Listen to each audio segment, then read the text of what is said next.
اللہ اکبر لا الہ الا اللہ واللہ اکبر وللہ الحمد اللہ اکبر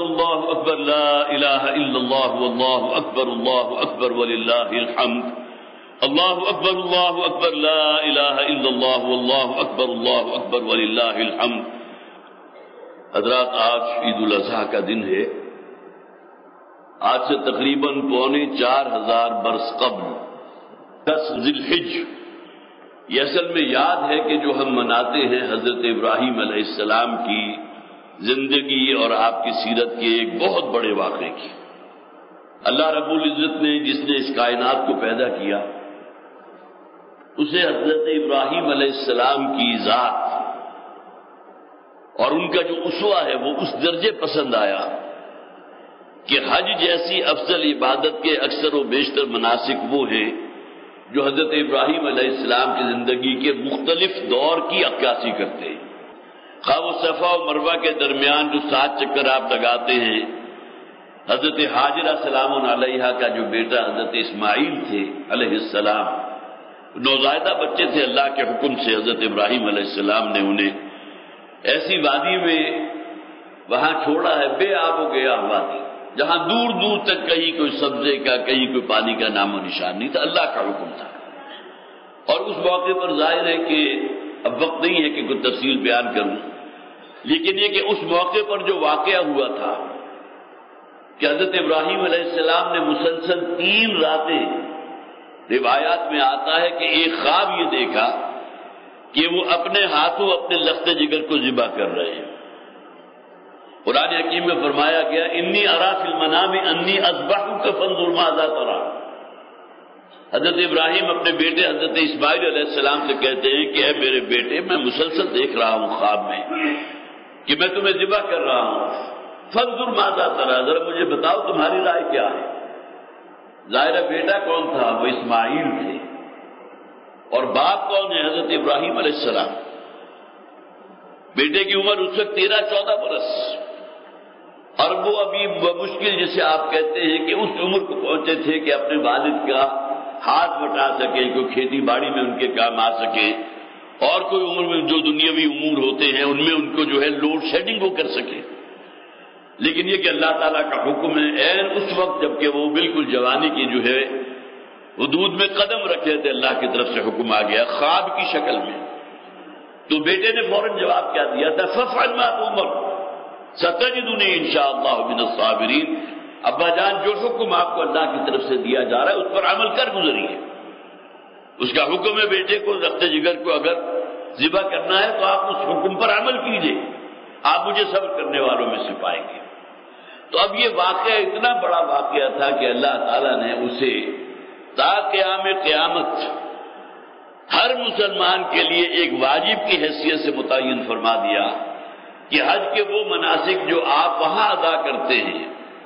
طواف صرف بیت اللہ کا ہو سکتا ہے نا، منا کی وادی وہی ہے، قیام ہوگا تو وہی ہوگا، میدان عرفات بھی وہی ہے، پھر اسی طرح جو کچھ بھی مناسک حج ہیں وہ تمام اکثر و بیشتر وہیں پر ہیں، لیکن ان میں سے ایک منصب کو قربانی کو لے کر گویا کہ تقسیم کر دیا گیا تمام مسلمانوں کے لیے کہ کم سے کم وہ اس یاد میں یقیناً جو ہے وہ اس میں شامل ہو جائے۔ اور ہر سال جیسا کہ صحابہ کرام نے حضور سے سوال بھی کیا تھا، ما هذه الاضاحی یا رسول اللہ، اللہ کے رسول نے ارشاد فرمائیے یہ جو قربانیاں ہم کرتے ہیں اس کی بنیاد کیا ہے، اس کی اصل حقیقت کیا ہے؟ تو اللہ کے رسول صلی اللہ علیہ وسلم نے ارشاد فرمایا سنت و ابیکم ابراہیم، یہ تمہارے باپ ابراہیم علیہ السلام کی سنت ہے۔ حضرت ابراہیم علیہ السلام کی پوری زندگی میں جو امتحانات انہیں درپیش ہوئے ہیں، آنکھ کھولیے تو شرک کے گھٹا ٹوپ اندھیرے تھے اس معاشرے میں، سورج دیوتا تھا، چاند کی پرستش ہو رہی تھی، اور نہ معلوم کن چیزوں کو پوجا جا رہا تھا، لیکن یہ بندہ خدا جو ہے اس توحید کامل تک پہنچا۔ انی وجہت وجہی للذی فطر السماوات والارض حنیفا وما انا من المشرکین۔ اس کے بعد پھر زندگی کا اگلا دور آیا، نوجوانی کا دور۔ مشاہدہ کر رہے ہیں، دیکھ رہے ہیں کہ باپ جو ہے اپنے ہاتھوں سے بت تراشتا ہے اور اسی کو اپنا خدا بنا لیتا ہے، تو بار بار ٹوک رہے ہیں اپنے والد کو، ابا جان آپ یہ کیا غضب ڈھا رہے ہیں؟ کیا یہ پتھر کی مورتی جو ہے آپ کا خدا ہو سکتا ہے؟ لیکن یہ کہ بہرحال وہ موقع بھی آیا کہ پھر جب باپ نے کہہ دیا حضرت ابراہیم علیہ السلام سے مخاطب ہو کر کہ یا ابراہیم لئن لم تنتہی ارجمنک واہجرنی ملیا، اگر اس وعظ و نصیحت سے اور بار بار ٹوکنے سے باز نہ آئے تو میں تمہیں ہلاک کر دوں گا اور میری نگاہوں کے سامنے سے دور ہو جاؤں۔ ارض فلسطین کو چھوڑا ہے، کہاں کہاں کی مہاجرت اختیار کی ہے، پھر اللہ تعالیٰ نے 87 برس کی عمر میں بیٹا عطا فرمایا حضرت اسماعیل علیہ السلام۔ جب وہ 13 برس کا ہوا حضرت ابراہیم علیہ السلام 100 برس کے ہوئے تو اللہ کی طرف سے حکم آ گیا کہ اس کو اللہ کے راستے میں ذبح کر دو۔ یہ بڑے بڑے امتحانات ہیں جن میں سے حضرت ابراہیم علیہ السلام گزرے، لیکن ان میں سے کوئی بھی ایسا نہیں تھا کہ جو اللہ کی فرما برداری سے حضرت ابراہیم علیہ السلام کے راستے میں رکاوٹ بنتا، ورنہ انسان کے نزدیک اس کی جان سے بڑھ کر قیمتی شے کوئی نہیں ہے۔ لیکن یہ کہ بے خطر آتش نمرود میں عشق، بے خطر کود پڑا آتش نمرود میں عشق، عقل ہے محو تماشائے لب بام، ابھی اپنے جان تک کی قربانی دینے سے جو دریغ نہیں کیا۔ بہرحال یہ حضرت ابراہیم علیہ السلام ہیں جن کے لیے قرآن حکیم میں آیا قد کانت لکم اسوۃ حسنۃ فی ابراہیم، اے مسلمانوں تمہاری زندگی میں حضرت ابراہیم کی زندگی جو ہے تمہارے لیے ایک مکمل اور بھرپور نمونہ موجود ہے۔ اسوہ حسنہ کا لفظ یا تو نبی اکرم صلی اللہ علیہ وسلم کے لیے استعمال ہوا یا حضرت ابراہیم علیہ السلام کے لیے استعمال ہوا۔ پھر حضرت ابراہیم کون ہے جنہیں اللہ تعالیٰ نے وہ ٹریبیوٹ عطا فرمایا انی جاعلک للناس اماما، ابراہیم میں تمہیں تمام انسانوں کا امام بنانے والا۔ پھر حضرت ابراہیم علیہ السلام کون ہیں جن کے بارے میں قرآن حکیم میں اللہ تعالیٰ یہ فرماتے ہیں واتخذ اللہ ابراہیم خلیلا، ابراہیم کو اللہ تعالیٰ نے اپنا دوست بنا لیا۔ اب یہ ٹریبیوٹ جو آپ کو ملتا ہے قرآن حکیم میں، اور اس بات کو نوٹ کیجئے کہ 74 مرتبہ قرآن میں حضرت ابراہیم علیہ السلام کا ذکر موجود ہے، اور ان میں سے 8 جگہ ایسی ہے کہ جہاں ملت ابراہیمی کا ذکر ہے۔ تمام مسلمانوں سے یہ کہا گیا کہ تم اتباع کرو، پیروی کرو حضرت ابراہیم علیہ السلام کی ملت کا، اس لیے کہ وہی ملت ہے کہ جس کی آخری کڑی ہے محمد رسول اللہ صلی اللہ علیہ وسلم۔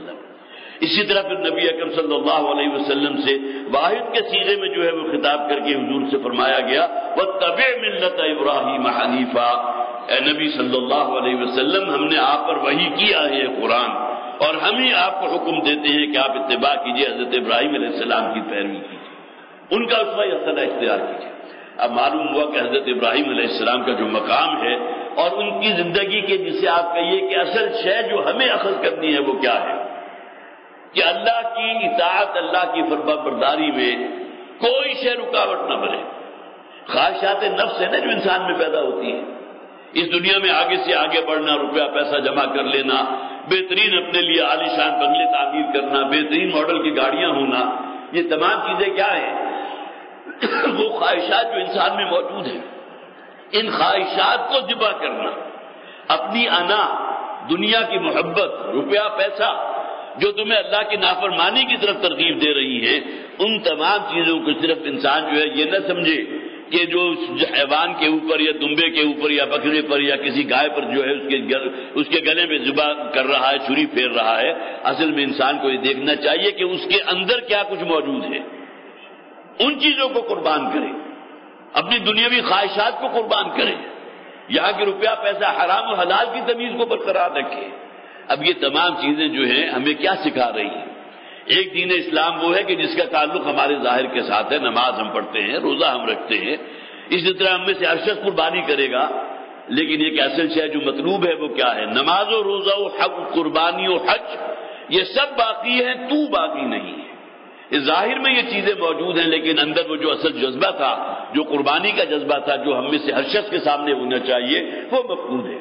تو ہمیں چاہیے کہ ہم اپنے اندر جو ہے وہ جذبہ پیدا کریں، ابراہیم علیہ السلام کے اسوے سے وہ چیزیں اخذ کریں، اور اپنی خواہشات اور اپنی تمام تمنائیں، آرزوئیں کہ جہاں بھی اللہ تعالیٰ کی کوئی معصیت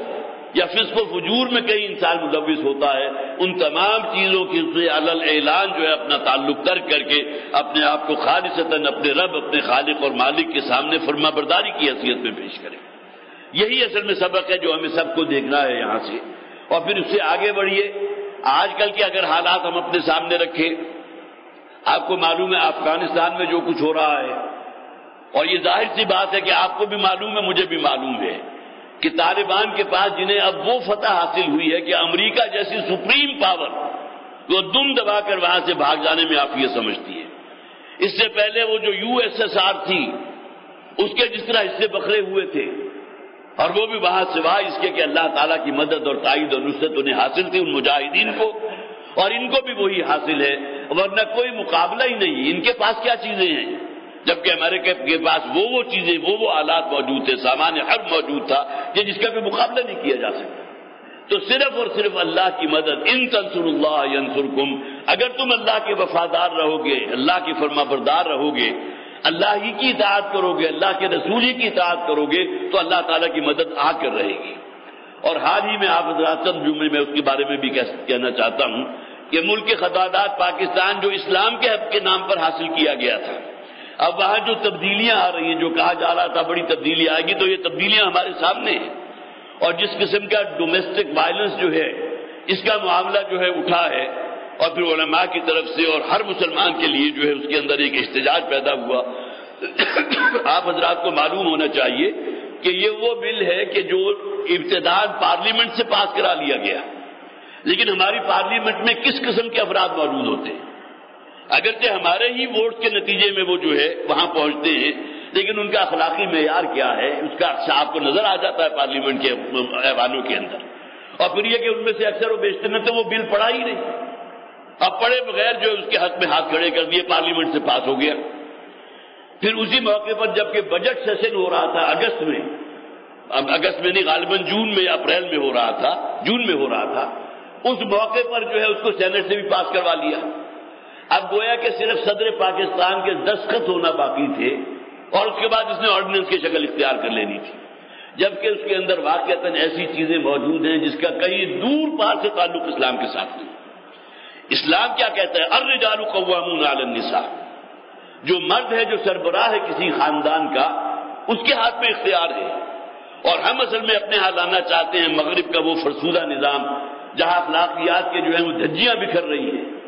جہاں خاندانی نظام جو ہے بالکل پارا پارا ہو چکا۔ وہاں تو اگر کوئی شخص اپنے بچے کو ڈانٹ بھی دیتا ہے اور وہ فوراً پولیس کو فون کرتا ہے تو اس کے والدین کو گرفتار کر کے لے جاتے ہیں۔ ہمارا دین تو ہمیں یہ نہیں سکھاتا، ہمیں تو یہ حکم دیا گیا اگر تمہارے بچے نماز نہیں پڑھتے تو 8 سال کی عمر تک انہیں انتظار کرو، انہیں وعظ و نصیحت کرو، انہیں تلقین کرو، اور اس کے باوجود بھی اگر وہ نہیں پڑھتے تو تم انہیں مار سکتے ہو، گویا کہ انہیں جو ہے کسی قسم کی سزا دے سکتے ہو۔ لیکن یہاں گویا کہ یہ جو بل پیش کیا جا رہا ہے اس میں تو اس کا کوئی امکان ہی نہیں ہے۔ اسی طرح خواتین کو بالکل شانہ بشانہ مردوں کے لا کر کھڑا کر دینا، اور بالکل مساوی حقوق ہے جو کہ مردوں کا، ہم مانتے ہیں کہ بلکہ اس سے بڑھ کر مانتے ہیں کہ اسلام نے عورت کو مردوں سے بڑھ کر حقوق دیے، جو عزت جو احترام اسلام نے عورت کو دی ہے۔ اس سے پہلے جو ہے عورت تو وہ تو آپ کہیے کہ پیروں کی جوتیوں کے اندر بیٹھتی تھی، اس سے آگے نہیں تھا معاملہ اس کا۔ تو جو اللہ تعالیٰ کے اس دین نے ہمارے لیے جو برکات پیدا فرمائی ہے، ایک ایک کر کے ہم تمام کو ختم کر رہے ہیں۔ اسی کا ایک بہت بڑا ایک جو ہے نمونہ یہ ڈومیسٹک وائلنس کا بل ہے، جس کے خلاف جو ہے مذہبی طبقات نے بھی جو ہے آواز اٹھائی ہے، اور یہ بات سمجھ میں آنے والی ہے۔ اور اس میں واقعتاً میں صرف آخر میں عرض کروں گا، تنظیم اسلامی کی طرف سے جیسا کہ آپ کو معلوم ہے جب انسداد سود کی ایک مہم چلی تھی تو سب لوگوں نے اعتراف کیا تھا کہ اس میں تنظیم اسلامی کی طرف سے جو پارٹ پلے کیا گیا ہے اور لوگوں کے اندر جو اویئرنیس پیدا کی گئی ہے کہ سود اللہ کے نزدیک کس قدر، جسے آپ کہیے مبغوض ترین شے ہے، اور اللہ نے جو ہمت دی ہے تنظیم اسلامی کے جو ورکرز تھے انہوں نے بھی کام کیا۔ اسی طرح خاص طور پر اس حوالے سے بھی تنظیم اسلامی نے بہت کام کیا ہے، اور اس میں جو ہے سیمینار مقرر جو ہے وہ ہوئے ہیں، پھر اس میں خاص طور پر جو ہے ہمارے پروگرام اس سلسلے میں ہوتے رہے، زمانہ گواہ کا پروگرام اس میں ہوا ہے۔ اگرچہ بہت مہنگے اشتہارات ہوتے ہیں لیکن اخبارات میں ہم نے اشتہار دیے ہیں تنظیم اسلامی کی طرف سے کہ خدا کے لیے ہوش کے نہ سن لیں، ہم مغرب کی اندھی تقلید کے اندر اس انتہا پر جا رہے ہیں کہ جہاں سے واپسی کا کوئی پھر امکان نہیں ہے، سوائے اس کے کہ اللہ تعالیٰ کا غضب اور اللہ تعالیٰ کا جو عذاب کا کوڑا ہمارے پیٹھوں کے اوپر برسے۔ یہ مملکت ہم نے حاصل کی تھی 27 رمضان کو،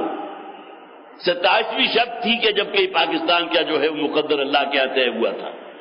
اب یہاں اس قسم کے معاملات ہو رہے ہیں، اللہ تعالیٰ ہمیں اس سے پناہ میں رکھے۔ بارک اللہ لی ولکم فی القرآن العظیم ونفعنی وإیاکم بالآیات والذکر الحکیم۔ اللہ اکبر لا الہ الا اللہ واللہ اکبر وللہ الحمد۔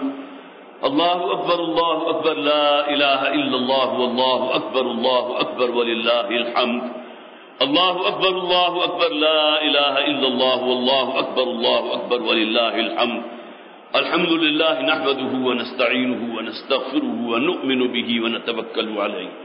اللهم صل على محمد وعلى آل محمد كما صليت على إبراهيم وعلى آل إبراهيم إنك حميد مجيد اللهم بارك على محمد وعلى آل محمد كما باركت على إبراهيم وعلى آل إبراهيم إنك حميد مجيد رب اغفر وارحم وأنت خير الراحمين رب اغفر وارحم وأنت خير الراحمين اللهم انصر من نصر دين محمد صلى الله عليه وسلم واجعلنا منهم واخذل من أعرض عن دين محمد صلى الله عليه وسلم ولا تجعلنا معهم الدعاء کے لیے ہاتھ اٹھا لیجیے اللهم اغفر لنا ذنوبنا واسرافنا في امرنا وثبت اقدامنا وانصرنا على القوم الكافرين اللهم اغفر لنا ولآبائنا ولأمهاتنا ولجميع المؤمنين والمؤمنات والمسلمين والمسلمات اللهم انصر الإسلام والباكستان اللهم أيد الإسلام والباكستان اللهم طهر قلوبنا من النفاق وأعمالنا من الرياء وألسنتنا من الكذب وأعيننا من الخيانة فإنك تعلم خائنة الأعين وما تخفي الصدور رب اغفر وارحم وأنت خير الراحمين اے پروردگار ہمارے گناہوں کو معاف فرما دے ہماری لغزشوں اور کوتاہیوں سے درگزر فرما اے پروردگار ہمارے جو بزرگ ہمارے جو اعزاء و اقارب ہم سے رخصت ہو چکے تیری بارگاہ میں پہنچ چکے ہیں اے پروردگار ان کی مغفرت فرما انہیں جنت میں اعلیٰ درجات عطا فرما اے پروردگار تمام بیماروں کو شفائے کاملہ عاجلہ عطا فرما ہماری جائز ضرورتوں کو پوری فرما ہماری جائز حاجات کو پوری فرما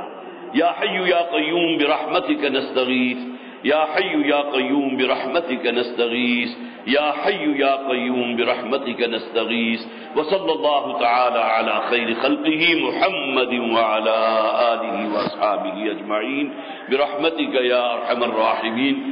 آپ تمام حضرات کو میری طرف سے بہت بہت عید مبارک السلام علیکم آپ تمام حضرات کو میری طرف سے